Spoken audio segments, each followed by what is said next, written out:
rezeki itu mutlak dari Allah, bukan dari manusia. Ya, karena ketika kita berharap sama konsumen, kita berharap sama manusia, kita akan patah arang, kita akan mudah kecewa. Bagi Bapak Ibu yang sudah punya bisnis bertahun-tahun, bahkan berpuluh-puluh tahun, tapi nggak punya database konsumen, segera tobat. Ya, karena apa? Supervisor dan manajer ini orang yang paling nggak enak sebenarnya posisinya. Kenapa? Karena terhimpit di tengah. Ya, di atas dituntut oleh atasan, oleh C-level, oleh Anda gitu ya. Dan di bawah itu dia dapat serangan dari bawahannya. Pak, ini gimana Pak? Bismillahirrahmanirrahim. Alhamdulillah Bapak Ibu semuanya. Alhamdulillahilladzi bi ni'matihi tatimmus shalihat. Ya. Bapak Ibu semuanya yang dirahmati Allah dimanapun berada, baik yang menonton langsung via Zoom atau yang menonton via rekaman di YouTube, ya.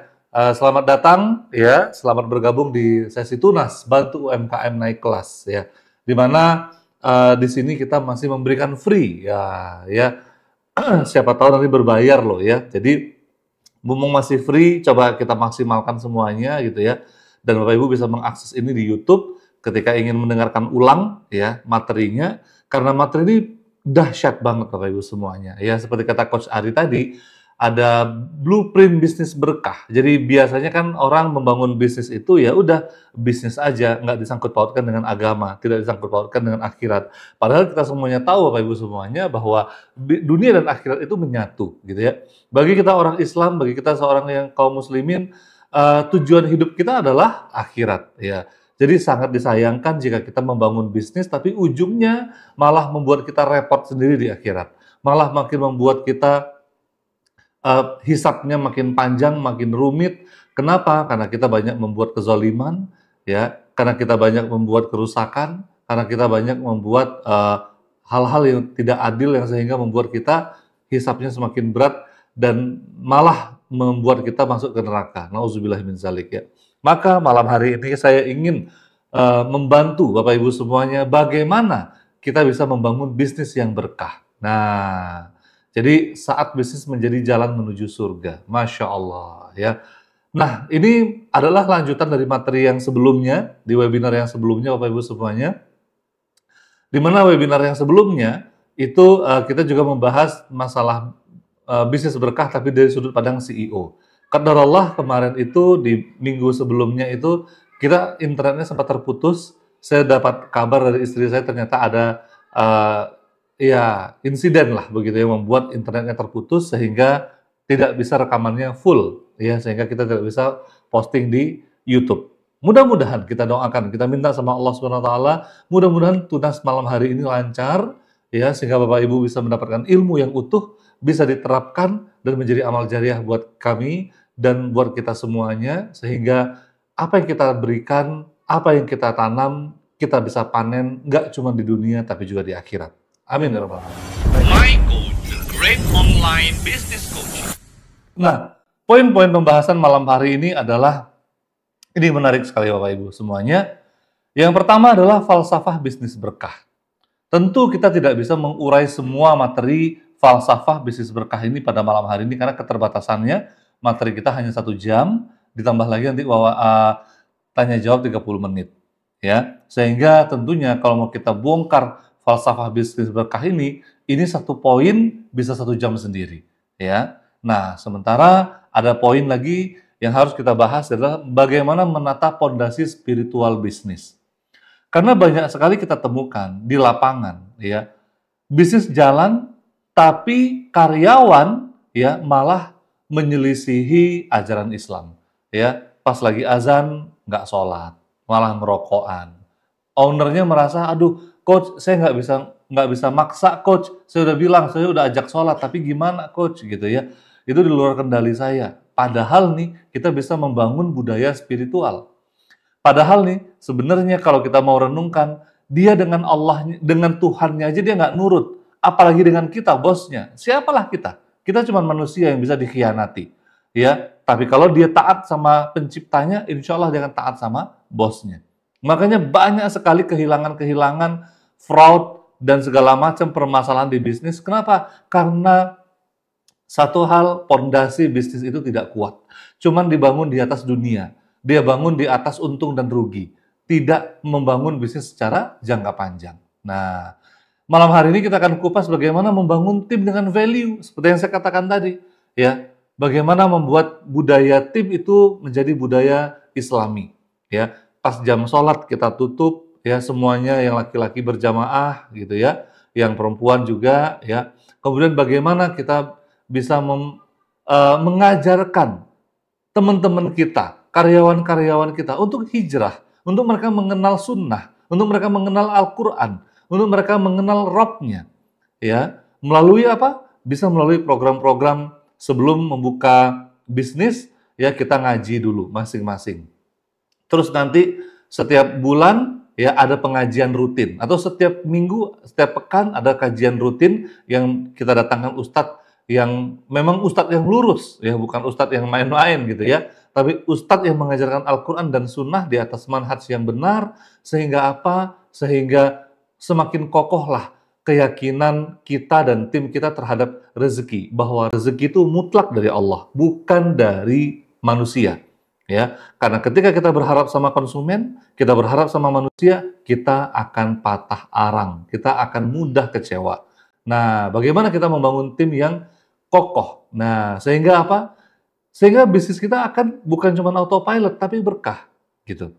Ya, kita akan membahas di sini strategi bisnis yang halal, adaptif, dan bertanggung jawab. Bapak Ibu, banyak sekali di sini yang kita lihat mungkin orangnya sudah soleh, tapi timnya nggak soleh. Atau tim sudah soleh, owner sudah soleh, tapi bisnisnya tidak adaptif. Bisnisnya tidak kekinian. Bisnisnya tergerus oleh zaman. Banyak enggak? Banyak Bapak Ibu. Banyak sekali. Maka dari itu kita nggak cuma punya, tidak sekedar berbekal niat baik atau punya niat yang lurus, tapi juga harus punya ilmu bagaimana bisnis itu berkelanjutan, bagaimana bisnis itu bisa booming, ya, bertanggung jawab. Artinya apa? Memberikan dampak value yang besar kepada lingkungan, ya, bukan justru merusak lingkungan. Kalau kita lihat fenomena kapitalis, ya, bagaimana mereka hanya fokus uang, cuan, untung, ya. Mau alam itu rusak, mereka nggak peduli. Mau masyarakat tertindas, mereka nggak peduli. Ya, ini adalah mindset kapitalis, ya. Yang ini jauh dari mindset syariat. Ketika kita menjalankan bisnis sesuai dengan syariat, Masya Allah, indahnya luar biasa Bapak Ibu semuanya. Ya, kita bahkan bisa bergandengan tangan menuju surga Allah yang luasnya seluas langit dan bumi. Di dunia ini cuma apalah ya, cuma sebentar, kita hanya persinggahan. Tapi bagaimana persinggahan ini menjadi ladang kita untuk mengumpulkan sebanyak-banyaknya pahala. Di dunia kita, Masya Allah ya, berkelimpahan, ya, di dunia kita menikmati, ya, sedikit secercah nikmat yang Allah berikan yang hanya kecil. Tapi nikmat apa? Nikmat memiliki karyawan yang soleh, nikmat memiliki bisnis yang menguntungkan, nikmat memiliki bisnis yang berkelanjutan, nikmat didoakan oleh konsumen, nikmat mendapatkan value dari bisnis kita, ya. Sehingga apa? Semakin banyak konsumen yang merasakan manfaatnya, semakin banyak yang mendoakan kita, dan hasilnya apa? Masya Allah ya, kita penuh dengan keberkahan, ya. Orang banyak mendoakan kita. Bayangkan dengan orang mengutuk kita hanya gara-gara apa? Oversales, janji manis. Nah, janji manis yang berlebihan, ya. Sehingga apa? Orang malas. Ya mungkin sekali dua kali bisa ketipu ya. Tapi untuk berikutnya orang nggak mau lagi. Kenapa? Karena tadi janjinya terlalu muluk-muluk ketika kita jualan, menggunakan teknik-teknik yang dilarang syariat. Ya, apalagi nih sampai permodalannya melanggar syariat. Ya, kita kena riba, ya, yang mana dosanya itu luar biasa besar, ya. Nah, kemudian kita akan membahas bagaimana menyusun blueprint bisnis, ya, sehingga nilai-nilai bisnis kita, ya, seperti yang saya katakan tadi, ini penuh dengan keberkahan, Bapak Ibu semuanya. Nah, kita lanjut yuk. Bapak Ibu yang dirahmati Allah dimanapun berada, baik yang nonton online atau yang langsung via Zoom, ya, semua itu berawal dari niat. Innama a'malun binniyat, ya. Nabi SAW mengatakan, ya, di kitab hadis Arba'in, itu kitab hadis sahih, ya. Di hadis yang pertama itu membahas tentang niat. Bagaimana niat yang lurus, niat yang bagus, niat yang hebat, walaupun eksekusinya kurang maksimal, walaupun bisnisnya tidak berjalan seperti yang kita harapkan, tapi kita udah dapat pahala duluan. Ya, Bapak Ibu semuanya sadar nggak? Ternyata niat itu nggak cuma satu. Kita bisa pasang niat itu sampai dengan 50, sampai dengan ratusan. Saya kasih contoh. Saya dapat pengajian ini ya dari salah satu ustadz kita, bagaimana kemudian ketika kita berjalan menuju masjid, dari rumah kita berjalan menuju masjid, kita bisa pasang 10 niat. Apa? 1. Ya Allah, ketika saya mau menuju masjid, panggilan sholat isya, ketika ada saudara saya akan sapa dan saya akan ucapkan salam. Kedua, ketika saya menuju masjid, ya saya akan baca doa, saya akan minta perlindungan kepada Engkau ya Allah. 3, ketika perjalanan menuju masjid, jika ada batu, ada duri, saya akan singkirkan. 4, saya akan masuk masjid dengan membaca doa. 5, ketika saya masuk masjid, saya akan sholat rawatib dulu, ya sholat 2 rakaat sebelum isya, dan masih banyak niat-niat yang lainnya. Qadarullah, ternyata hujan. Nih, ya, ternyata di rumah apa? Hujan. Pertanyaan saya, apakah kita dapat, ketika hujan kan kita sholatnya di rumah, betul kan ya? Ketika hujan ada rukhsah, boleh kita sholat di rumah. Pertanyaan saya, ketika tadi sudah dipasang niat yang banyak tadi, niat yang luar biasa, ada 5, ada 10 niat tadi, dapat pahala nggak? Padahal sholatnya di rumah loh. Dapat pahala nggak? Dapat pahala Bapak Ibu semuanya. Ya, disinilah luar biasanya. Allah saking sayangnya sama kita, niat aja udah dikasih pahala. Lah, kalau gitu, kalau niat dikasih pahala, ngapain niatnya cuma 1? Ngapain niatnya cuma 2? Wah, ya Allah, saya niatkan ini cari rezeki yang halal untuk kasih makan anak dan keluarga. Itu niatnya cuma 1. Gimana kalau niatnya 10? Gimana kalau niatnya 50? Bapak Ibu yang dirahmati Allah, demi Allah, saya menyusun sampai 50 niat ketika saya ingin menjadi the great international Muslim business coach. Ya, saya ingin menjadi international Muslim business coach, saya pasang 50 niat. Ya, saya pasang 50 niat. Ya, nanti kapan-kapan kita lihat contekannya ya. Saya punya 50 niat di mana saya menyusun yang pertama, ini menjadi amal jariah saya, ya, menjadi ladang berbagi saya, menjadi ladang pengampunan dosa, menjadi investasi akhirat, menjadi untuk memberi nafkah untuk keluarga saya, kemudian menjadi ladang berbagi, kemudian banyak banget ya, ladang investasi, kemudian uang yang saya dapatkan ini saya sedekahkan lagi, banyak banget, sampai 50 niat saya pasang ya ketika saya mau menjadi coach. Sama dengan Bapak Ibu semuanya. Coba mulai dari niat, pasang sebanyak-banyaknya niat. Ternyata besok meninggal, ya. Bisnisnya nggak sempat dieksekusi. Udah dapat hadiah belum? Udah dapat pahala belum dari Allah? Dapat, ya. Nah, maka Bapak Ibu semuanya, bisnis bukan cuma sekedar mencari untung, tapi mengabdi kepada Allah melalui manfaat, ya. Niatkan bahwa setiap rupiah yang dihasilkan menjadi jalan kebaikan, ya.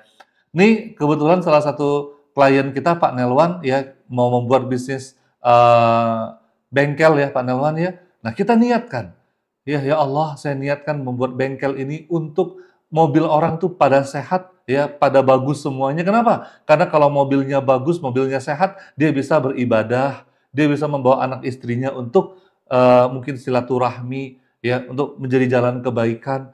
Kalau mobil orang sehat, mobilnya bagus, ya, menjadi ladang dia mencari rezeki sehingga dia mendapatkan nafkah yang halal. Kita pasang banyak niat, ya. Jangan mau 1 niat doang.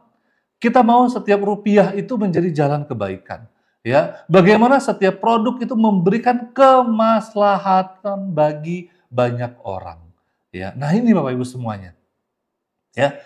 Betapa ruginya kalau kita membuat produk tapi hanya untuk kita. Ya, bagaimana hanya sekedar untuk viral, hanya sekedar untuk dapat dunia. Aduh, rugi banget Bapak Ibu semuanya.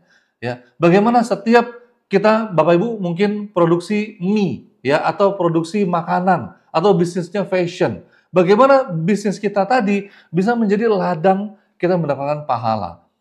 Kita nggak tahu, mungkin Allah mencoba kita di dunia ini dengan apa? Dengan kebangkrutan. Mungkin Allah mencoba kita di dunia ini dengan perjuangan bisnis yang berat. Ada saudara kita dilapangkan rezekinya, tapi ada di sisi lain kita, ya, rezekinya dibatasi. Jangan sampai kita berpikir, ih enak ya jadi si A, bisnisnya miliaran, ih enak ya si B, ya bisnisnya miliaran, kok saya kayak begini. Bapak Ibu semuanya, kembalikan ke tujuan awal kita. Untuk apa sih kita bangun bisnis? Ya, untuk apa? Ya, kalau hanya untuk dunia, kalau hanya untuk mengukur seperti itu, ingat, Allah sesuai dengan prasangka hambanya. Ketika kita berprasangka buruk kepada Allah, maka akan seperti itu yang terjadi. Ya, apalagi nih sampai membanding-bandingkan. Ya, kita membandingkan diri dengan orang lain. Kita membandingkan bisnis kita dengan orang lain. Apalagi sampai membandingkan dengan orang kafir. Ya Allah, orang kafir loh, nggak sholat, nggak nyembah Allah, dia dikasih rezeki yang banyak. Allah bahkan mengatakan dalam Al-Quran, Allah menjadikan itu azab. Allah mengazab mereka dengan hartanya. Ya, kok kita malah merasa cemburu dengan mereka? Harusnya kita malah kasihan. Ya, Bapak Ibu mungkin belum lihat Allah mengazab seorang orang kafir dengan hartanya. Ya, izinkan saya cerita salah satu kisah nyata. Di Pekanbaru saya punya teman, ya, seorang mu'alaf namanya X lah. Kita sebutlah namanya Kojohan gitu ya. Ini bukan nama asli gitu ya, nama samaran gitu ya.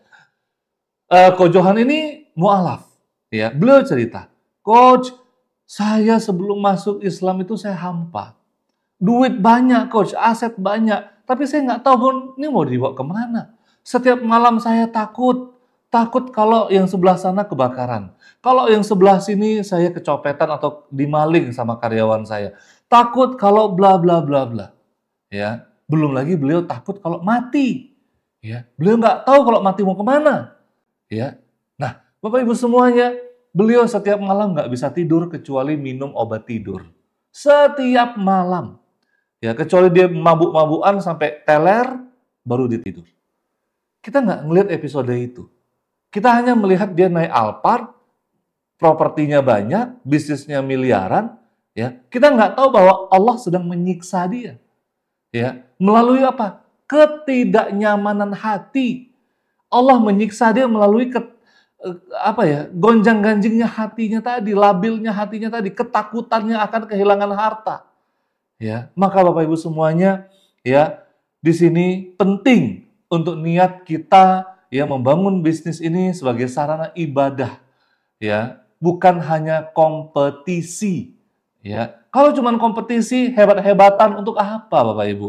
Ya, Bapak Ibu masih ingat nggak siapa yang juara di SMA dulu? Siapa yang juara di SMP dulu? Siapa yang IPK-nya bagus ketika kuliah dulu? Artinya apa sih? Nggak ada artinya kan ya? Sampai saya kemarin reunian ketika di Jakarta, biasa aja tuh. Ketika saya ketemu dengan dulu teman saya ini juara umum ketika di SMP, ya biasa aja sih. Nggak ada pentingnya juga gitu kan ya. Ketika udah dewasa, ya biasa aja gitu. Oh, saya ketemu lagi dengan teman saya udah sukses, ya biasa juga sih. Ya, padahal dulu dia ketika di SMP nggak hebat-hebat banget, nggak juara, tapi ya biasa aja gitu. Hidup ini bukan kompetisi, hidup ini tentang bagaimana kita disiplin meluruskan niat. Nah, kabar buruknya Bapak Ibu semuanya, niat itu, hati itu berbolak-balik. Nih dia, ya. Bapak Ibu, saya membaca salah satu di buku di sini, di pustaka saya lupa qadarullah siapa imamnya itu. Bahkan beliau itu meluruskan hati hanya untuk sholat, ya. Untuk sholat nih Bapak Ibu, dia meluruskan lebih kurang 10 kali. Dia meluruskan niatnya itu untuk bisa lurus sholat menghadap Allah Subhanahu Wa Taala. Terasa nggak sih ketika kita sholat itu hati kita kemana-mana, ya? Mungkin ria karena apa? Mertuanya imam misalnya gitu ya, atau dianya imam gitu ya, atau mungkin sholat karena keterpaksaan, atau sholat karena ya supaya dilihat anak, supaya jadi contoh bapaknya gitu ya, malu gitu kalau nggak sholat gitu kan ya, atau apa gitu ya. Nah, seringkali kita itu sholat, apalagi kita berbisnis ya. Kita ngelihat konsumen, oh ini kayaknya nih bisa cuan nih dari konsumen ini. Wah, coba harganya kita naikin. Wah, gitu kan ya. Kita udah niat karena dunia. Tapi coba kita luruskan niat kita. Karena hati ini berbolak-balik. Kita luruskan, ya Allah, saya nggak mau ngambil sesuatu dari saudara saya. Saya mau bantu dia. Saya mau menyelesaikan masalahnya dia. Ya, rezeki dari Engkau ya Allah. Udah, kita luruskan, ternyata closing. Ternyata deal. Ternyata lakunya banyak. Masya Allah. Alhamdulillah. Ya, rezeki kita dapat, pahala kita dapat. Ya. Nah, Bapak Ibu semuanya, jadikan target bukan cuma omset tapi kebermanfaatan. Ya, kalau kita cuma target omset sekian M, omset bulan depan sekian M, target 2026 sekian, target 2030 sekian, apa gunanya Bapak Ibu? Belum tentu juga kita ada sampai 2030. Ya, belum tentu juga kita sehat sampai 2030. Saya punya teman Bapak Ibu, ya kemarin saya cerita mungkin ya di sesi tunas ini juga, dia pemilik salah satu hotel besar di Pekanbaru, ya. Tapi sayangnya apa? Beliau stroke 12 tahun. Bayangkan, apa nikmatnya stroke 12 tahun Bapak Ibu semuanya. Ya, nggak ada nikmatnya. Walaupun punya hotel mewah, walaupun hidup bergelimang harta, stroke di kamar, di kasur, buang air di kasur, nggak bisa ngapa-ngapain, ngomong aja susah. Ya, jadi coba kita semuanya luruskan niat kita. Ya, boleh target omset bulan depan sekian M, target 2030 sekian puluh M. Tapi kita juga niatkan kebermanfaatannya. Berapa karyawan yang bisa kita pekerjakan? Kalau hari ini Bapak Ibu punya 10 karyawan, ya, bulan depan atau tahun depan, ya, atau 2 tahun lagi, bisnisnya jadi berkembang dari 10 karyawan jadi 50 karyawan. 50 karyawan itu Bapak Ibu bukan 50 orang. Ya, 50 orang yang bergaji bersama Bapak Ibu, yang makan, yang hidup dari gaji itu kalikan 3 paling minimal. Ya, dia punya istri, dia punya anak, dia punya keluarga, ya mungkin mertuanya hidup sama beliau. Ya. Bayangkan 50 dikali 5. Masya Allah. Ya, 250 orang yang dapatkan manfaatnya. Belum lagi konsumen kita. Ketika bisnis kita miliaran, berapa konsumen yang mendapatkan manfaat dari bisnis kita? Ketika saya mengajar seperti ini, berbagi kepada Bapak Ibu semuanya, berapa juta orang yang menonton. Ya, paling-paling saya dapatkan dari YouTube, ya nggak seberapa lah. Paling-paling yang dapat saya dari coaching, ini juga nggak seberapa dibandingkan dengan ketika Allah memberikan lebih dari yang saya bayangkan. Ya, nah, maka dari itu Bapak Ibu semuanya, ya, yuk kita lihat di mana sih posisi kita. Ya, dalam berbisnis Bapak Ibu semuanya ada 5 fase bisnis. Bapak Ibu semuanya, ya, beda antara bisnis dengan dagang. Kalau dagang, ya hari ini kita dapat uang, besok kita belikan barang dagang, jualan, udah itu aja, gitu ya. Bukan berbisnis, bedanya bisnis dengan dagang, ketika bisnis, kita bekerja, kita membangun yang namanya aset. Dari aset inilah yang menghasilkan income. Nah, jadi kalau ada orang yang mengatakan passive income, artinya apa? Asetnya yang bekerja untuk dia, meskipun dia nggak bisa kerja lagi. Maksudnya kerja gimana? Ya saat ini mungkin Anda terlibat sebagai direkturnya. Ya, Anda yang punya bisnis, Anda yang jadi direkturnya, Anda yang bekerja tiap hari gitu ya. Tiap hari ke toko, ya kemudian ngecek karyawan, mimpin karyawan, meeting dan segala macamnya, gitu ya, buat target dan segala macamnya, ya monitoring sales, monitoring kinerja tim, ya. Tapi ketika Anda membangun aset, ya, dan income datang, nah ini dia, ya ini disebut dengan passive income. Nah, banyak sekali kaum muslimin yang tidak menyadari bahwa passive income, ya, itu ada 2.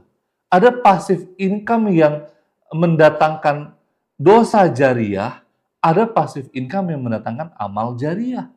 Ya, passive income yang mendatangkan dosa jariah ketika model bisnisnya itu haram. Nanti kita akan bahas di belakang. Ya, model bisnisnya syubhat alias meragukan.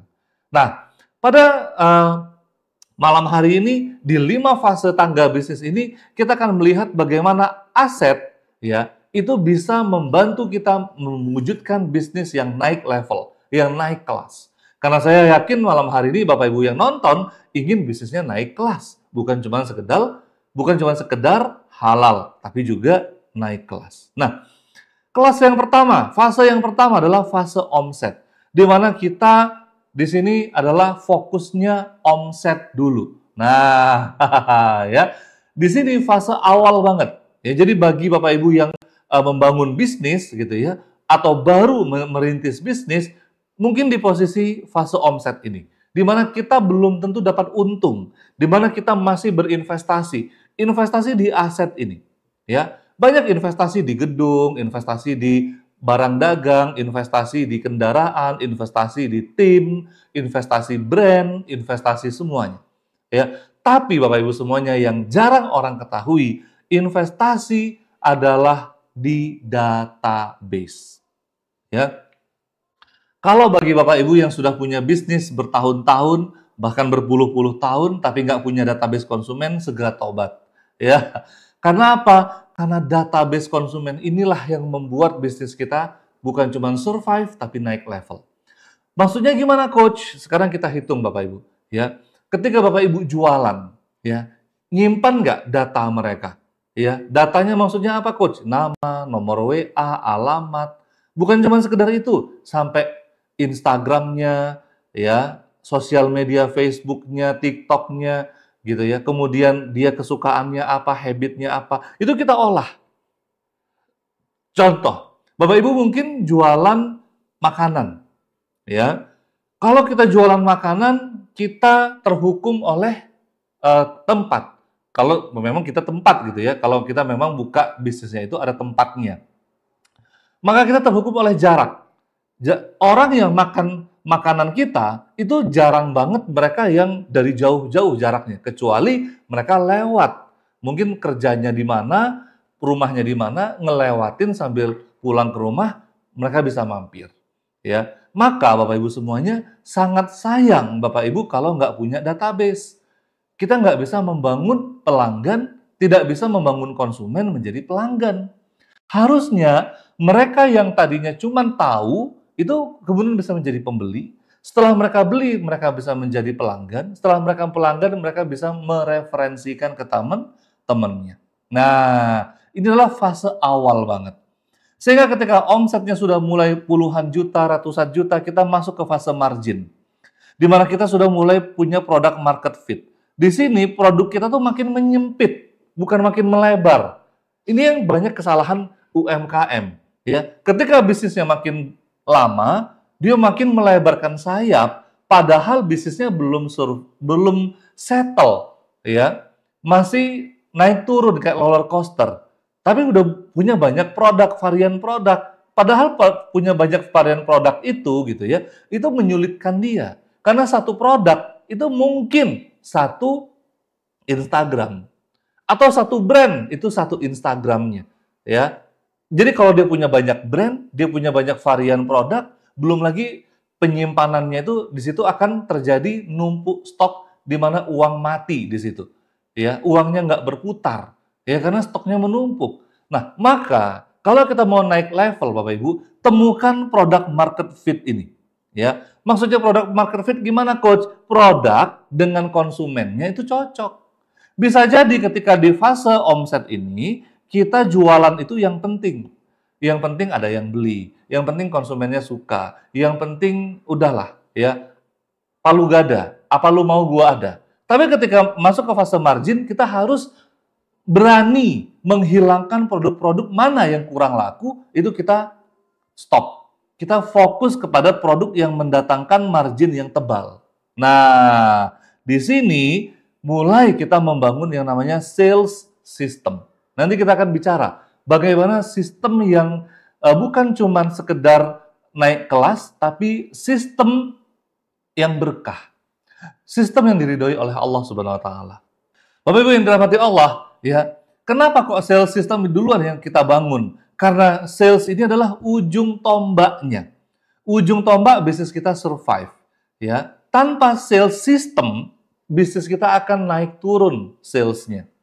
Mungkin belum ada kita punya yang namanya HRD system, belum ada sistem keuangan, belum ada sistem operasional yang baku. Tapi di sini paling tidak kita harus punya sales system, ya, sehingga omsetnya stabil, ya kalau bisa dan bahkan wajib ya minimal operasional itu produknya udah terstandarisasi lah, gitu ya. Makanya produknya produk market fit. Nah di sini aset kita adalah tim solid yang kompeten. Nah, ya, tim yang solid. Jadi bagaimana, bukan lagi di sini kita bicara bagaimana cara merekrut, itu udah harus khatam, ya. Kita harus bisa mempertahankan, membangun budaya positif, budaya yang punya value yang kuat di mata konsumen kita. Masya Allah, ya. Nah, Bapak Ibu semuanya, bicara nanti membangun budaya tim yang kuat, gitu ya. Di sini peran leader, peran kita sebagai direktur, ya. Apa budaya yang kita bangun? Apakah kita berani memaksa tim kita untuk sholat berjamaah? Ya, di sini di Pekanbaru saya terkesan sekali ya, ada salah satu supermarket yang ketika azan, ya, baik itu azan maghrib ya ataupun asar ya, itu dia tutup, Bapak Ibu, ya. Saya nggak tahu apakah supermarket ini zuhur udah buka atau belum gitu, tapi ingat saya ketika maghrib itu tutup, asar itu tutup, nanti dia buka lagi, tutupnya cuma 10 menit doang, ya, memaksa semua karyawan itu untuk sholat. Nah, bayangkan ketika tim itu bukan cuma solid, bukan cuma kompeten, tapi soleh. Masya Allah, ini keberkahan datang untuk bisnis kita. Nah, baik Bapak Ibu semuanya, selanjutnya fase sistemasi. Nah, ini fase ketiga. Bagi Bapak Ibu yang bisnisnya masih kecil, ya nonton aja lah dulu ya. Setidaknya kita tahu bahwa di fase sistemasi itu kita bicara bisnis yang stabil. Di mana tidak cuman sistem sales yang kita bangun, tapi juga sistem HRD, keuangan, operasional, produk, IT, semuanya itu sudah terintegrasi. Nanti kita akan bahas bagaimana di fase sistem ini, ya, kita bisa membuat bisnis kita bukan cuma autopilot, tapi juga berkah. Nah, di sini ya, yang kita mulai bicara standarisasi, standar kerja, ya. Kalau di bawah-bawah itu kerja itu sampai 10 jam, kerja itu wah sampai libur juga masuk gitu ya, itu nggak apa-apa, ya, karena masih fight, masih berdarah-darah. Tapi kalau sudah mulai fase sistemasi, kita mulai bicara standar di sini, ya. Nah, maka di sini adalah integrated online system yang kita bicarakan. Bahkan kita bicara bagaimana sistem itu terintegrasi secara online, kita bisa lihat, kita bisa monitoring, dan sehingga ketika bisnis kita besar, kita mulai mendelegasikan. Ya, bisnis kita bicara massal, ya, kita buka cabang, ya, kita perbesar kapasitas, kita scale up, maka kita mulai mempekerjakan leader. Ya, kenapa? Karena sistemnya sudah oke, gitu. Ya, kita sebagai leader, sebagai CEO bisa pensiun. Kita bisa delegasikan ke tim kita. Alhamdulillah, saya mendelegasikan salah satu bisnis saya gitu ya, yaitu bimbel, bimbingan belajar, ke salah satu direktur saya, sehingga alhamdulillah saya mendapatkan banyak sekali keberkahan di sana. Sehingga saya bisa berbagi dengan Bapak Ibu semuanya, karena saya bisa merasakan bagaimana indahnya bisnis ketika kita bisa delegasikan ke orang lain. Dan orang itu amanah, Masya Allah, ya, nikmatnya luar biasa. Nah, sehingga kita ekspansi, ini kita membangun mesin uang, ya.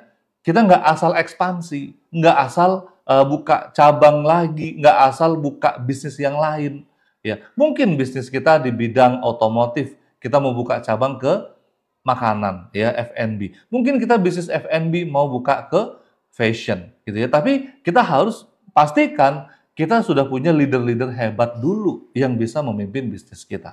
Nah, Bapak Ibu semuanya, Eh, Membangun sistem manajemen yang sesuai dengan syariat itu rumusnya sederhana, ya. Di mana kuncinya adalah orangnya harus soleh, orangnya harus tepat, ditambah dengan sistem, ya. Sistem itu apa, Coach? Adalah regulasi. Ini yang disebut dengan manajemen. Nah, jadi kalau pengen bisnisnya sesuai dengan syariat, orangnya harus soleh dan sistemnya juga harus sesuai dengan syariat, gitu.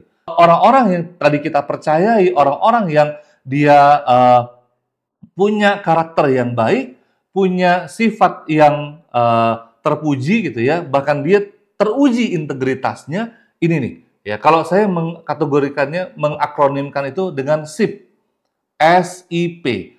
Skill, integritas, dan productivity. Ya, produktivitas. Nanti kita akan bedah bagaimana kita bisa punya orang yang tepat, gitu ya. Bagaimana merekrutnya? Oh, itu panjang lagi pembahasannya.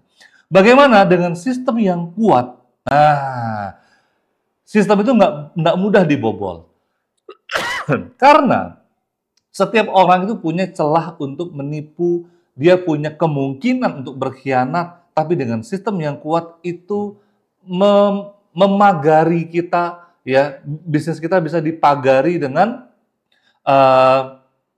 pagar yang kuat, ya, sehingga nggak mudah bobol gitu ya, nggak mudah dicuri, nggak mudah dirobohkan oleh orang-orang yang punya niat buruk, oleh orang-orang yang busuk.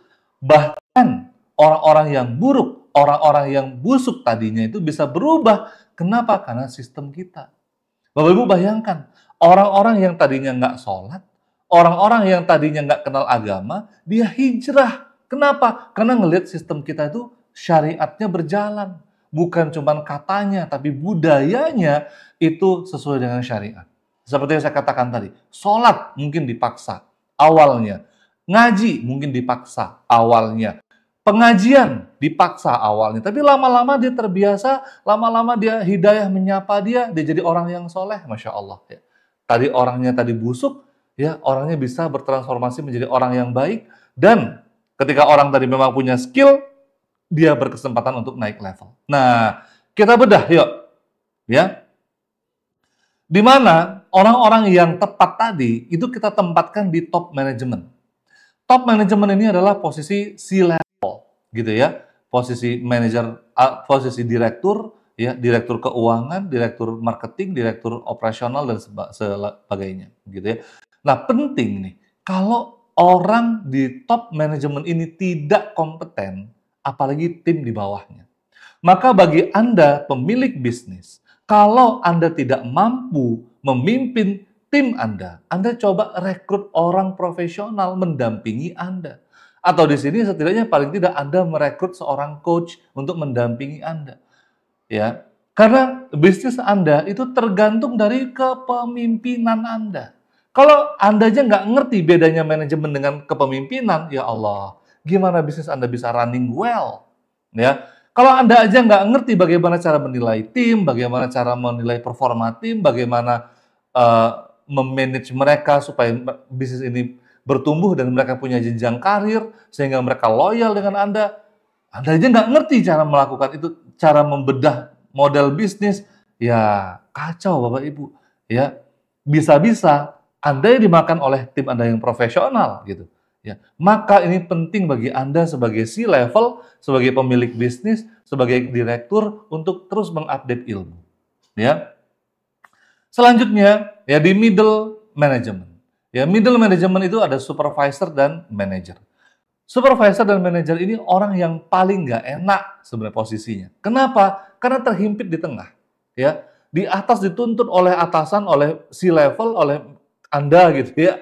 Dan di bawah itu dia dapat serangan dari bawahannya. Pak, ini gimana Pak? Ya, di atas ya nuntut omset kita kejar 3M ya. Sementara realita di lapangan ya, tim staffnya itu masih ya Masya Allah ya, susah dibilang gitu ya. Staffnya masih amatiran gitu ya, masih amatiran. Sehingga dia mau nge-push apa yang mau di-push. Akhirnya middle management ini serba bingung, harus ngapain. Padahal ya, harusnya kerjaan middle management ini orang yang sangat krusial. Di mana ketika top leader gitu ya, Anda sebagai leader ketika punya target 3 miliar, harusnya middle management Anda itu bisa membreakdown langkah kerjanya dan mereka bisa mengawasi first line management Anda atau staff Anda gitu ya. Itu bisa diawasi kinerjanya, bisa dinilai kinerjanya, bisa dioptimalkan kinerjanya melalui apa? KPI, penilaian evaluasi kinerja dan lain-lainnya gitu. Nah, maka orang ini menjadi satu hal yang krusial. Ketika Anda mendapatkan tim yang amatir, ya jangan berharap bisnis Anda besar, Bapak Ibu. Kalau berharap bisnis Anda berkah, itu tergantung budaya, tergantung manajemennya. Tapi kalau Anda berharap bisnis Anda besar, ya harus timnya berisikan orang-orang profesional. Harus dari awal, Coach. Iya, harus dari awal. Ya, makanya bisnis yang Anda lihat mungkin di YouTube, mungkin di Instagram, kok bisa bisnisnya dalam waktu singkat itu cepat banget pertumbuhannya? Karena orang yang direkrut tadi orang-orang profesional gitu. Meskipun belum ada manajemennya, tapi orang profesional tadi ada, orang inilah yang menciptakan sistem tadi. Gitu ya. Maka dibangunlah manajemen operasionalnya, dibangunlah manajemen keuangannya, manajemen HRD-nya. Ini maaf ya, salah tulis ya. Dibangunlah sistem marketingnya, dibangun sistem kontrol dan evaluasinya. Karena yang membangun sistem itu orang, gitu. Ya, Anda nggak bisa membeli sistem, gitu. Ini yang paling konyol kadang-kadang berpikir, Coach, saya sudah punya tools, saya sudah punya software, Coach. Ya, harganya ratusan juta saya beli. Tapi kenapa nggak jalan ya, Coach ya? Ya, karena Anda belum membuat sistem manajemen tadi. Ya, Anda belum membuat sistem manajemennya, tapi Anda beli toolsnya. Itu sama aja Anda beli kapak, ya, tapi orangnya belum ada yang mau menjalankan, ya. Apa yang mau ditebang itu belum jelas gitu. Apa yang ditebang itu pohon, apa yang ditebang itu tanggul, apa yang mau ditebang itu apa gitu kan ya. Nah, itu dia, ya. Maka perpaduan antara orang dan sistem inilah yang menghasilkan manajemen yang kuat, Bapak Ibu. Nah, ini yang kita akan bahas dalam sisa perjalanan kita di Tunas malam hari ini. Ya, Bapak Ibu semuanya, membangun bisnis itu dimulai dari business mapping dulu. Ya, maka dari itu Bapak Ibu semuanya, kita harus paham namanya bisnis model canvas atau canvas bisnis atau skema bisnis yang mau kita bangun tadi, gitu ya. Value-nya apa? Ya, siapa konsumennya? Target marketnya siapa? Bagaimana target market ini bisa puas dengan layanan kita? Channel promosinya apa? Channel komunikasinya bagaimana? Ya, bagaimana cara merawat konsumen? Siapa yang akan mengerjakan ini? Bagian-bagiannya apa saja? Ya, resource yang kita punya apa? 4M. Man, money, material, dan method. Ya, siapa yang punya ini? Nah, siapa mitra kita? Sehingga kita nggak perlu harus jor-joran mengalokasikan modal. Nah, inilah ya model bisnis yang harus pertama kali kita susun sebelum kita menyusun bisnis sistem, ya, sistem bisnis tadi. Ya, sebelum kita menyusun sistem bisnis, model bisnisnya harus fix dulu. Banyak banget pengusaha ya yang model bisnisnya itu berdarah-darah, nggak pernah dia update. Ya, dia jualan mie itu berdarah-darah. Kenapa? Karena nggak punya diferensiasi. Dia jualan F&B, jualan makanan, jualan fashion, jualan herbal, jualan macam-macam. Nggak pernah dia update bisnis modelnya. Ya, ketika bisnis itu berdarah-darah, Anda mau punya manajemen sebagus apapun, ya tetap aja untungnya kecil. Kalau aja untungnya kecil, mau omsetnya gede, ya untungnya kecil, ya gimana Anda mau membesarkan bisnis Anda? Ya, marginnya harus tebel dulu. Makanya dalam fase bisnis tadi yang saya bahas, fase kedua itu adalah fase margin, di mana Anda harus punya margin yang tebal. Untuk itu Anda punya diferensiasi. Untuk itu Anda punya pembeda. Anda punya USP, unique selling proposition, gitu. Ya, nah di bisnis model ini yang Anda harus matangkan. Maka penting untuk Anda mengevaluasi setiap setahun atau 2 tahun tentang bisnis model Anda. Kenapa? Karena bisnis itu update terus gitu ya Bapak Ibu ya. teknologi itu update terus. Dulu belum ada AI, sekarang sudah ada AI. Bagaimana tim itu bisa lebih ramping tapi produktivitasnya lebih tinggi. Bagaimana modal itu lebih sedikit tapi hasilnya bisa lebih maksimal. Bagaimana ya produktivitas tim itu bukan cuma terukur tapi juga langsung terintegrasi dengan gajinya. Jadi ketika produktivitasnya tinggi, gajinya juga naik. Ya, jadi bukan cuma dibayar bulanan. Karena kalau dibayar bulanan, dia nyaman, ya bisnis Anda gitu-gitu aja. Ya, nah ini banyak banget pengusaha yang nggak sadar dengan ini. Nah, setelah bisnis mapping, setelah bisnis kita itu terbukti dan teruji model bisnisnya, maka kita susun visi dan misi dan value, gitu ya. Visi ini adalah jangka panjang. Kita ingin mencapai apa dalam 20 tahun ke depan, dalam 10 tahun ke depan, minimal 5 tahun ke depan. Kalau dalam 5 tahun aja Anda nggak tahu mau ngapain, Anda nggak tahu mau mencapai apa, ya Allah Pak, ya Bapak Ibu semuanya, aduh, gimana tim Anda gitu ya. Wajar mereka masuk zona nyaman. Wajar mereka hanya berharap makan gaji buta. Karena mereka nggak tahu nih arah bisnis mau kemana. Ya, nah Bapak Ibu semuanya, lanjut lagi ya, setelah adanya visi, misi, dan value, kita mau menanamkan value apa? Mungkin kita mau berbagi kebahagiaan dengan konsumen kita. Mungkin kita mau berbagi apa tuh namanya di syariat Islam. Kita sekalian mau berdakwah. Kita mau menunjukkan indahnya sunnah, yaitu value. Ya, nah lalu selanjutnya kita harus susun dalam sistem bisnis kita adalah struktur organisasi dan job description. Ya, nah struktur organisasi ini bukan cuman sekedar gambar ya bahwa ini ada organisasinya, orangnya ini bukan. Tapi di situ ada tanggung jawab, di situ ada alur koordinasi, alur komunikasi, alur sistemasi, bagaimana ya bisnis ini berjalan. Siapa yang bertanggung jawab ketika terjadi masalah. Nah, di alur itulah terjadinya kita susun tadi gitu.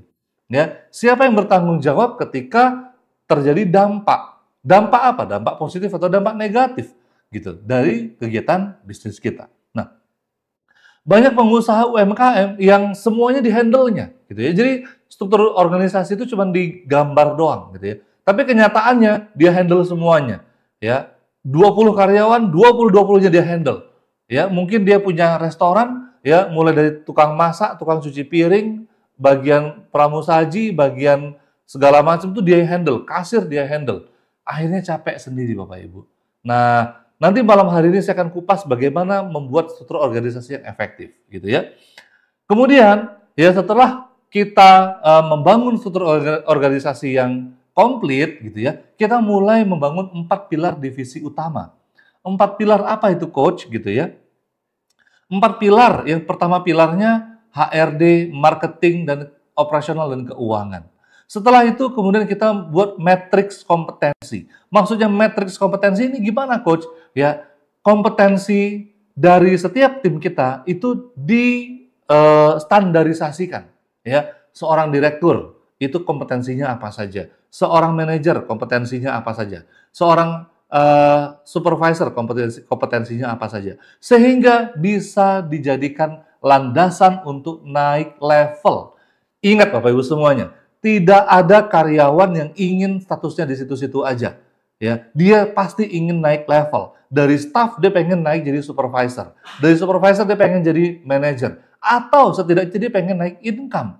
Setiap tahun dia pengen bertambah income. Gitu. Karena masing-masing manusia pengen bertumbuh. Nah, ketika Anda nggak punya matriks kompetensi, ketika Anda nggak punya nilai ukurnya, apa yang Anda mau naikkan gitu ya. Pasti Anda akan mikir, aduh ini beban operasional meningkat, tahun depan meningkat lagi nih, perpanjang kontrak, atau nih orang udah ngikut saya sekian lama, masa gajinya begitu-begitu aja gitu ya. Anda pusing sendiri, karena Anda nggak punya sistem untuk mengukur kompetensi tim Anda gitu. Anda nggak punya basis atau landasan apa dasarnya karyawan Anda ini layak untuk naik jenjang karir. Ya, nah ketika sistem itu sudah Anda susun, barulah kita digitalisasi dan kita otomatisasi. Ini baru Anda gunakan tools. Ya, Nah, selanjutnya Bapak Ibu semuanya, baru Anda implementasikan dan Anda trainingkan semua sistem tadi ke tim Anda. Setelah ditrainingkan, ya, baru Anda berikan motivasi, Anda arahkan mereka, Anda giring bagaimana semua tim itu untuk taat dengan sistem yang sudah kita susun tadi, sudah kita tetapkan tadi. Dan kita evaluasi pelaksanaan sistem yang sudah kita susun tadi. Nah, sehingga Bapak Ibu semuanya, kita bisa develop dan scale up bisnis kita. Ini adalah 9 tahapan bagaimana membangun bisnis yang berkelanjutan. Ya, ini adalah framework-nya, ini adalah tahapan-tahapannya, bagaimana bisnis kita bisa maju, berkembang, dan juga berkah. Nah, Bapak Ibu semuanya yang dirahmati Allah, kita lanjut bagaimana di setiap divisi, ya, itu punya tujuannya masing-masing. Bapak Ibu semuanya yang dirahmati Allah, bagaimana masing-masing divisi itu punya tujuannya masing-masing. Punya detail, spesifik job desk atau spesifik target yang diharapkan. Ya, ada divisi marketing, ada divisi operasional, divisi HRD, dan divisi keuangan. Ya, bagaimana divisi marketing itu job desk-nya atau KPI-nya adalah sales, ya, selling. Ya, jadi bukan marketing tapi selling, berarti bagaimana mencapai omset. Bagaimana di tim itu, baik itu sales-nya B2B atau B2C, ya, business to business atau business to customer, ya. Kemudian bagaimana kita mengambil market share. Setiap tahun kita meeting, kita evaluasi kegiatan marketing kita, gitu ya. Berapa market share yang sudah kita garap? Contoh, Bapak Ibu jualan sepatu, contoh Bapak Ibu jualan baju, jualan hijab, jualan apapun itu, ya. Berapa sih market share yang udah kita garap? Atau kita tertinggal, atau kita bukan apa-apa, ya. Bagaimana kita memakan kue yang ada itu, yang tersedia? Bagaimana strategi memenangkan persaingan? Bagaimana kita membangun brand, ya, sehingga konsumen kita loyal? Nah, kemudian Bapak Ibu semuanya, di sini di divisi operasional, bagaimana kita membangun konsumen yang puas, ya. Ketika di divisi operasional kita bisa menstandarisasi kualitas produk kita, maka konsumen itu bukan cuma puas, tapi dia akan mengajak konsumen-konsumen yang lain, dia akan mengajak mertuanya, anaknya, saudaranya, untuk ikut merasakan experience. Ya, bagaimana kecepatan layanan, ya, itu menjadi hal yang wajib di era informasi saat ini, di era digitalisasi saat ini, gitu ya. Saya kemarin diskusi dengan salah satu teman, gitu ya, di salah satu peserta webinar juga, gitu ya. Tapi kita diskusi internal, gitu. Bisnisnya handuk, ya, handuk yang ada apa namanya, handuk sebagai hampers, gitu ya, sebagai seserahan, gitu ya. Bisnisnya itu dicetak khusus lah, gitu ya. Bagaimana beliau kelimpungan ketika omsetnya makin gede. Beliau kelimpungan kenapa? Karena orderannya juga ini harus dibuat custom, ya. Layanannya nggak bisa cepet, ya. Layanannya harus nunggu, gitu ya. Akhirnya apa? Di-ban sama Shopee, di-ban sama TikTok. Kenapa? Karena nggak dibangun sistemnya. Padahal kalau dibangun sistemnya, itu makin banyak omset, makin cepat kerjanya, makin puas konsumennya, semakin besar manfaat yang kita bisa berikan, semakin besar omsetnya, semakin Masya Allah lagi hasilnya. Ya, sehingga apa? Bisnis itu efektif dan efisien, Bapak Ibu semuanya. Ya, nah, Bapak Ibu semuanya, bukan cuma sekedar efektif dan efisien, tapi kita juga memanage rantai pasokan atau inventory, ya, inventory management. Jadi mulai dari bahan bakunya sampai kita mencetak atau kita membordir atau kita masak atau kita apapun itu, gitu ya, itu terukur dalam agenda operasional kita. Banyak banget saya melihat ketika pengusaha brandingnya udah keren, ya, ini pakai konsultan branding, tapi di operasionalnya kobong, akhirnya konsumennya marah-marah, konsumen nggak merasakan dijanjikan tadi, ya konsumennya kabur, ya. Nah, maka penting Bapak Ibu untuk menjaga bisnis Anda itu Anda memberikan sesuai dengan yang Anda janjikan. Ya, jadi jangan melihat janji-janji, wah ini tentang branding, wah bagaimana branding bisnis itu bisa bagus, bisa keren. Kalau operasionalnya kobong, kalau operasionalnya itu Anda nggak bisa mendeliver apa yang Anda janjikan, konsumen lari. Nah, bagaimana Anda bisa menyajikan yang Anda janjikan tadi? Maka Anda butuh disupport oleh orang-orang yang hebat, orang-orang yang profesional. Anda butuh HRD yang merekrut orang-orang profesional tadi, sehingga orang-orang profesional inilah yang mendeliver produk Anda. Ya, sehingga orang-orang profesional inilah yang membangun sistem yang menstandarisasi produk Anda. Ya, orang-orang tadi bukan cuma Anda rekrut, tapi Anda develop. Ya, Anda ukur kinerja mereka. Ya, Anda bangun jenjang karir sehingga mereka betah, sehingga mereka nyaman, sehingga mereka melihat bahwa yes, disinilah masa depan saya, disinilah tempat saya maksimal, memaksimalkan energi saya. Di perusahaan inilah, yaitu di perusahaan Anda. Ya, ketika apa? Jenjang karirnya jelas. Ya, divisi HRD itu memang utuh kerjanya. Gitu. Yang saya bilang ini bukan berarti divisi HRD Anda harus gemuk, enggak. Ya, saat ini udah banyak banget tools yang sangat efektif, efisien sehingga HRD itu nggak perlu gemuk tapi efektif dan efisien. Ya, cukup hanya manajer dan beberapa staffnya atau supervisornya udah cukup menaungi ratusan karyawan. Ya, saya punya klien yang omsetnya puluhan miliar, HRD-nya nggak gemuk. Ya, HRD-nya efektif, efisien. Kenapa? Karena udah ada AI, karena udah ada teknologi. Karena pengukuran kinerjanya sudah berbasis teknologi, gitu ya. Dan pengukuran kinerja poin dari jenjang karirnya sudah otomasi, ya. Nah, dan juga ada exit management, sehingga ketika karyawan itu keluar, dia tidak membawa rahasia bisnis kita. Ketika karyawan itu keluar, sudah ada kaderisasinya. Nah, begitu juga dengan keuangan, ya. Ada proses accounting yang transparan, ada laporan keuangan, ada forecasting, ada sistem audit dan pendanaan. Ya, ketika bisnis kita besar, kita butuh pendanaan, kita butuh suntikan dana dari investor, dan investor itu dengan senang hati bahkan berlomba-lomba mengucurkan dananya. Kenapa? Karena bisnis kita sistemnya rapi, value-nya kuat, dan punya nilai Islam, punya nilai-nilai yang dijunjung tinggi yang kita yakini. Ya, Bapak Ibu semuanya banyak yang mengatakan sama saya, Coach, ya saya kok susah banget ya scale up bisnis.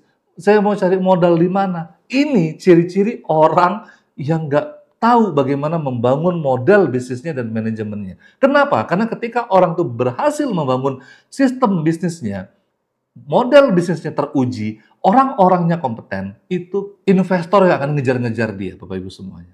Ya. Nah, selanjutnya Bapak Ibu, bagaimana bentuk realnya coach gitu ya? Dalam sebuah sistem manajemen kita ada namanya regulasi. Ya, tadi kita sudah bahas ya, ada struktur organisasi, ada peraturan perusahaan, ada job description, ada alur kerja, ada SOP dan ada jenjang karir. Ya. Maka regulasi ini harus dikerjakan oleh seorang PIC atau person in charge. Banyak orang yang nggak tahu ini ya, person in charge. Ya, orang yang terlibat untuk mengerjakan regulasi ini. Ya, regulasi ini dikerjakan oleh orang yang SIP, ya, skill, integritas dan produktivitas. Ya, orangnya produktif. Ya, nah kemudian bagaimana orang-orang tadi dibantu oleh tools? Ya, toolsnya adalah leadership. Ya, bagaimana dia bisa memimpin timnya? Bagaimana dia bisa menggerakkan pasukan-pasukannya sesuai dengan visi misi perusahaan. Ya, pengukuran kinerja berbasis KPI ini adalah tools. Software itu adalah tools, hardware itu adalah tools, ya.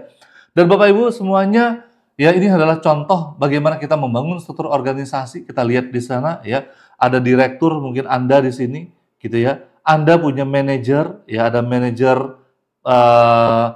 HRD dan manajer marketing, mungkin keuangan masih Anda yang handle, mungkin operasional masih Anda yang handle, tapi HRD dan marketing ini sudah punya manajernya gitu ya. Dan masing-masing manajer punya supervisornya. Dan dari masing-masing supervisor mereka punya staff-staffnya.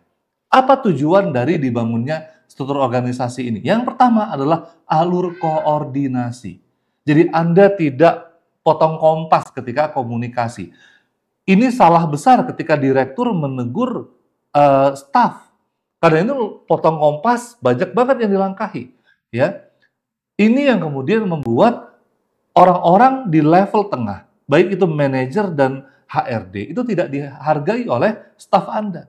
Di sini banyak sekali saya melihat bagaimana staf itu menjilat kepada atasannya, menjilat kepada CEO-nya, karena CEO-nya yang terlalu berkuasa.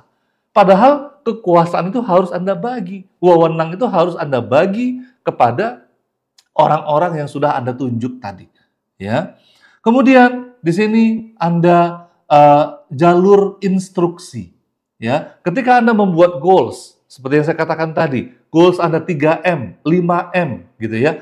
Maka di level manager ya bagaimana mereka men-breakdown dari goals Anda dan menginstruksikan ke bawah supaya staff Anda itu bisa fight mengejar omset tadi gitu ya. Kemudian alur komunikasi dan alur diskusi ya. Ini harus dipahami bersama. Kalau diskusi, kita semuanya bisa diskusi ya. Dari level direktur sampai level bawahan itu bisa diskusi. Tapi untuk komunikasi, nah ini harus ada jelas alurnya, ya. Nah maka ini masalah yang sering terjadi adalah owner atau direktur itu memegang kendali untuk semua hal sehingga overlapping, ya. Bahkan disebut dengan micromanagement, ya. Dia terlalu ngurusin perintilan, ya. Semakin besar bisnis owner, semakin dia kewalahan, gitu. Akhirnya apa? Leader dianggap tidak kompeten dan bawahan juga mandek. Udah gitu bawahan bingung ketika manajer dan direkturnya nggak sevisi. Apalagi direkturnya dua, suami dan istri. Istrinya kemana, suaminya kemana. Ya, akhirnya bawahannya bingung. Ini harus gimana? Kata ibu begini, kata bapak begini. Ya, nggak sevisi. Ya, istrinya pengen alon-alon asal kelakon, bisnis itu lambat-lambat aja, kita nikmati prosesnya. Suaminya pengen, kita harus gas nih, kita harus rekrut orang profesional, kita harus punya pencapaian tertentu. Ya ini nggak nyambung. Ya, nah bawahan menjadi bingung ketika ada lebih dari satu orang yang memberikan instruksi, Bapak Ibu ya. Nah baik, inilah pembahasan kita malam hari ini yang luar biasa, Bapak Ibu semuanya ya. Kita bisa belajar bagaimana membangun sistem yang settle, bisa membangun sistem yang berkah dan berkelanjutan. Inilah frameworknya yang bisa saya bahas malam hari ini. Semoga berkah dan bisa diaplikasikan. Ya, sekian dari saya. Ya, kita masuk ke sesi tanya jawab. My Code, the great online business